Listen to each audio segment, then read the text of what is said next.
A simple, elderly woman rejected at a luxury car showroom, only to have her rich son arrive in a Rolls-royce. Eleanor Morgan adjusted her faded blue cardigan as she stood at the bus stop on Fifth Avenue.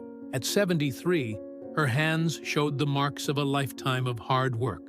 The autumn wind whipped through Manhattan as clouds threatened rain. Today was important. After saving for nearly 4 decades and living frugally in her modest Queens apartment, Eleanor had finally accumulated enough to buy something special. Not for herself, but for her grandson Michael's graduation. The bus lurched to a stop, and Eleanor carefully climbed aboard. As the bus navigated through Manhattan's busy streets, she gazed out at the towering skyscrapers. Life hadn't turned out quite as planned, her husband Thomas leaving when their son Robert was just 7. The decades of working 2 jobs to make ends meet. But there had been joy, too. Robert's achievement, his marriage to Catherine, and their wonderful son, Michael.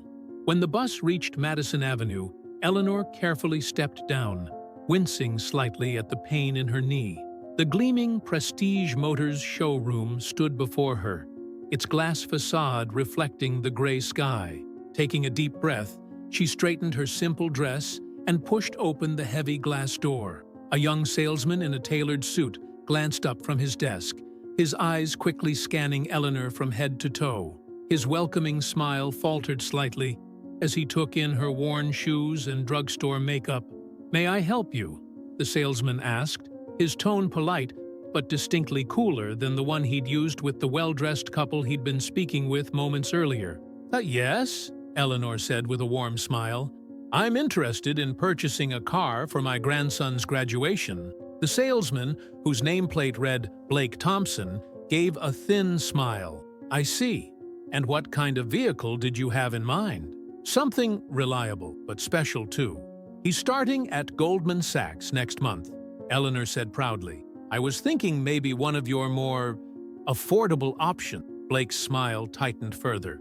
"Ma'am, our vehicles start at $89,000. Perhaps you might be more comfortable at the Honda dealership down on 34th Street. His voice was soft enough not to be overheard, but the dismissal was clear. Eleanor's cheeks flushed with embarrassment, but she stood her ground. "I've been saving for quite some time, Mr. Thompson. Perhaps you could show me your inventory, and I can decide what's within my budget." Blake sighed almost imperceptibly. "Of course. Follow me." He gestured toward a computer screen at his desk, making no move to show her any actual vehicle. Outside, a sleek black Rolls-royce Phantom pulled up to the curb. No one inside noticed, as Blake was now impatiently showing Eleanor a digital catalog, pointing toward the least expensive models with barely concealed condescension. "This one," he said, indicating a silver sedan, "is our entry-level model at $92,500. With taxes and fees, you're looking at over $100,000. Eleanor simply nodded thoughtfully. "It's beautiful. Could I see one in person?" She had saved $115,000, nearly every spare dollar for decades. Blake's phone buzzed in his pocket. He glanced at it with annoyance, then excused himself. "I need to take this. Please feel free to look at the catalog. I'll be right back." He stepped away quickly, clearly relieved to have an excuse to end the conversation. Outside, the driver of the Rolls-Royce opened the rear passenger door. Inside the showroom, no one was paying attention to the distinguished-looking man in an impeccable charcoal suit who was now approaching the entrance. Robert Morgan paused outside the Prestige Motors showroom, checking his watch, a Patek Philippe that had been a gift to himself when his investment firm crossed the billion-dollar valuation mark. Inside, he immediately spotted his mother standing awkwardly by a salesman's desk, looking smaller than he remembered in her familiar blue cardigan. As he strode across the showroom, heads turned. The click of his handmade Italian shoes against the marble floor announced the arrival of someone important. "Mom," Robert said warmly, placing a gentle hand on her shoulder. Eleanor turned, her face lighting up instant. "Robert, what are you doing here?" "Surprising you," he smiled, kissing her cheek. "Catherine mentioned you were coming here today." A few feet away, Blake Thompson had returned and was watching the interaction with growing interest. particularly when he noticed the bespoke suit and the expensive watch. Mr. Morgan, a distinguished older man in an expertly tailored suit, approached rapidly from the back of the showroom, hand extended. I didn't realize you were coming in today." Robert shook the man's hand firmly. "Victor, good to see you. I'm just here with my mother." He gestured to Eleanor, whose eyes widened in surprise at the realization that the showroom director knew her son by name. Victor Harrington, the managing director of Prestige Motors, turned to Eleanor with a warm smile. "Mrs. Morgan, it's an absolute pleasure to meet you. Your son is one of our most valued clients." Blake Thompson's expression transformed from dismissive to horrified as the pieces fell into place. The elderly woman in the cardigan he'd been trying to brush off was the mother of Robert Morgan, the Robert Morgan, whose net worth was estimated at over $600 million and who had purchased 6 vehicles from Prestige in the past decade. "Mom was looking to buy a graduation gift for Michael," Robert explained to Victor, then turned to his mother. "Although I told you that wasn't necessary, I've been saving," Eleanor said firmly. "He's my only grandson, and I want to do this for him." Victor gestured toward the showroom floor. "Mrs. Morgan, it would be our privilege to show you our full selection." As Victor led them toward the display vehicles, Robert placed his hand gently on his mother's back, leaning down to whisper, "Was that young salesman giving you trouble?" Eleanor hesitated, never one to complain. He was just doing his job. But Robert had seen enough when he walked in. "Victor, I noticed Mr. Thompson was assisting my mother earlier. Perhaps he'd like to join us." Victor's eyes narrowed slightly as he glanced at Blake. "Of course. Blake, would you come here, please?" Blake approached, his confident stride now replaced with a nervous gait. "Mr. Morgan, Mrs. Morgan," he nodded, swallowing hard. "How can I be of service?" "My mother was telling me she's interested in one of your entry-level models," Robert said smoothly, though there was steel beneath his polite tone. "Well, I'd like to hear your recommendations." Blake launched into a detailed description of their most affordable sedan, now treating Eleanor with exaggerated respect that was almost as uncomfortable as his previous dismissive. Eleanor listened patiently, but after a few minutes, she turned to her son. "It's a lovely car, but perhaps a bit too showy for Michael." Robert smiled. "You're right. Michael needs something reliable and tasteful." He turned to Victor. "What about the new BMW 5 Series? Excellent safety ratings, understated elegance." "This one," Eleanor finally said, stopping before a midnight blue BMW with a subtle shimmer to its paint. "It's beautiful without being flashy." Robert watched his mother gently touch the car's hood, seeing in her eyes the same pride she'd shown when she'd bought him his first car, a second-hand Ford that she'd saved for over 2 years to afford. Victor quoted a price that made Eleanor blink, though she tried to hide her reaction. "Let me handle the financials, Mom," Robert said quietly. "This one's from both of us." Eleanor started to protest, but Robert shook his head. "You raised me alone. You worked 2 jobs to put me through college. Let me do this with you."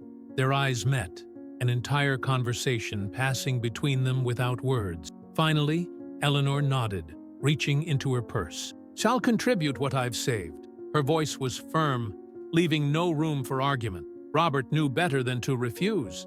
His mother's pride was as strong as his own.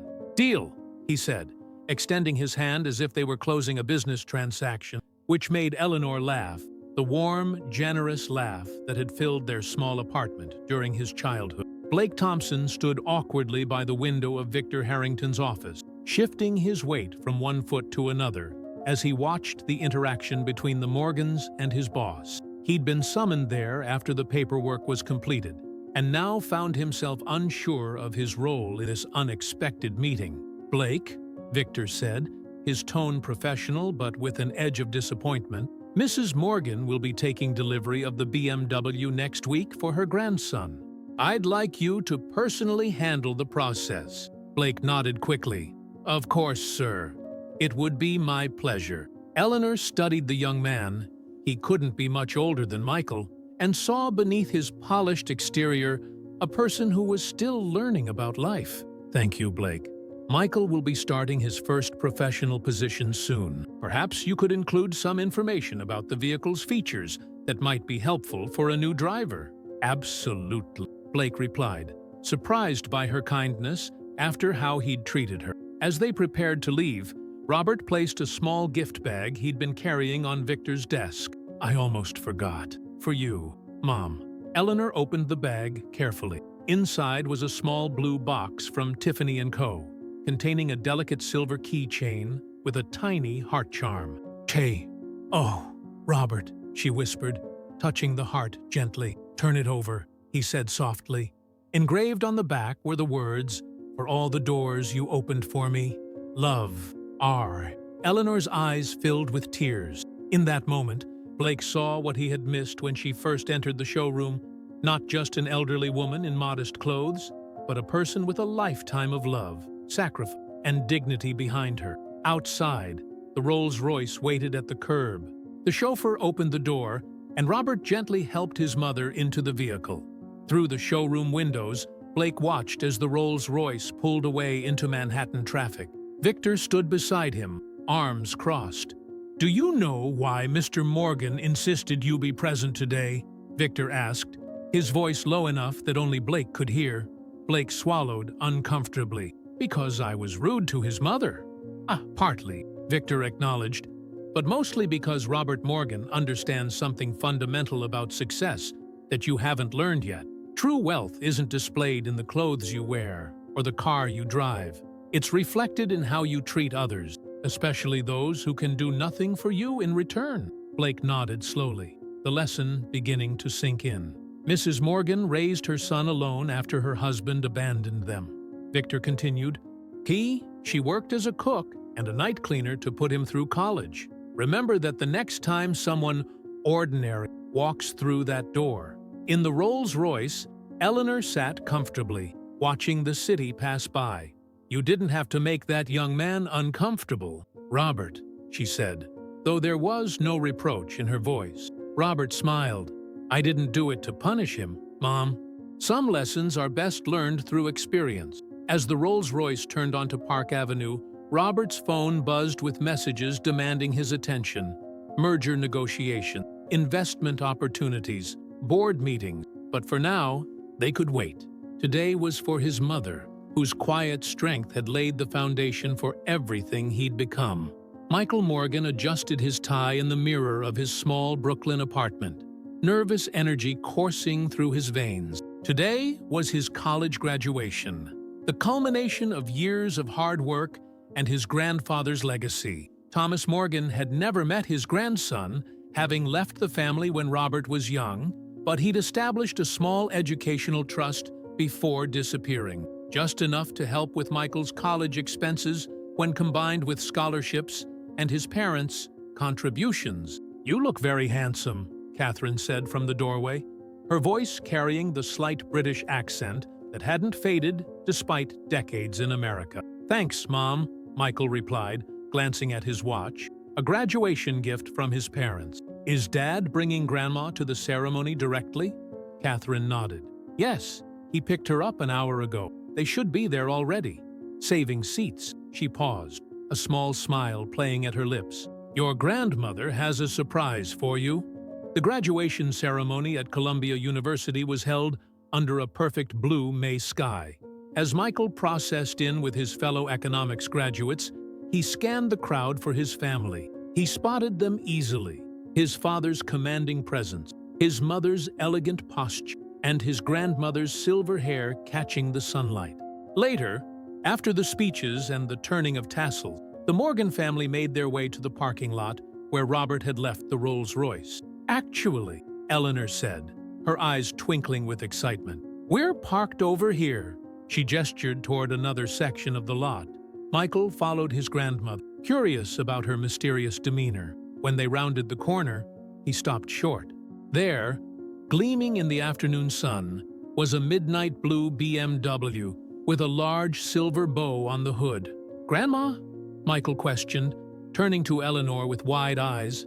Congratulations, sweetheart, she said, pressing a small box into his hand. Inside was a silver keychain with a graduation cap charm. Every new beginning deserves reliable transportation. Michael was speechless, looking from the car to his grandmother and back again. "I can't accept this," he finally managed. "This is too much." Eleanor shook her head firmly. "Your grandfather left before your father could really know him. I worked hard to make sure Robert never felt that absence too keenly. And Robert has worked hard to give you opportunities neither of us had." Her voice was steady, her eyes clear.